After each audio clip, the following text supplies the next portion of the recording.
பேசுகிறேன்ப்பா. எப்பா எப்பா ஏட்டில் எழுதி கொடுத்தாரு முன்னாடி, இதெல்லாம் எங்களுக்கு தெரியாதுப்பா.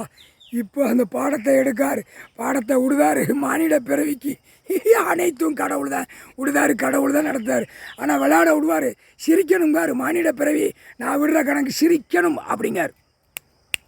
அந்த காற்று வழியாக வரையில் அந்த நோய் வரும், அவன் நரகள் வரும். அப்பா இதயத்தை நரகளால் கட்டிட்டார், அவரே கட்டிட்டார். நரகள் அவன் விட்டா நரகள் உள்ள குடலுக்குள்ளே அந்த இதயத்தை ஈர கொலையை கட்டிட்டார்.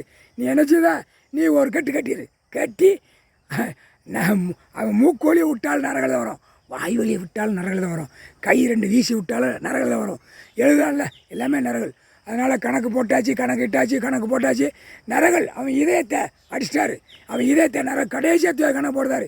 புரியுதா? அரசியல்வாதி எல்லாம் உனக்கு இதயத்தை கட்டிடு. என் முதலமைச்சர், எம்எல்ஏ, அவன் வாரிசு குடும்பம் கிடுமோ பஞ்சாயத்து போட்டு உட்காந்து ஆட்டுவான். என் மந்திரி, பிரதமர், குடியரசுத் தலைவர், ஜனாதிபதி, அடுத்து மந்திரி, டெல்லியில் உள்ளவன் போகிறான். நரகள் அந்த இதயத்தை கட்டிடு. கடவுள்லாம் யாரும் தெரியணும்ல. அப்போ தான் இரண்டு கையை தூக்கி, கடவுளே தப்பு செஞ்சதுக்கு தண்டனை கொடுத்துட்டியே அப்படின்னு வாயை திறந்து பேசுவான். முக்கால் சத்தியம் இதயத்தை நரகளால் கட்டிட்டாரு. நீ ஒரு கட்டிடு, கட்டி ஆற்றிரு. பெண்ணு ஆணும் டீசெண்டாக போவோம். பார்க்குறவனுக்கு நரகள் போகுது, இவனை பார்க்க அப்படியே மாறி மாறி கண்ணால் பார்க்க விடுவார், நரகளால். முக்கால் சத்தியம்.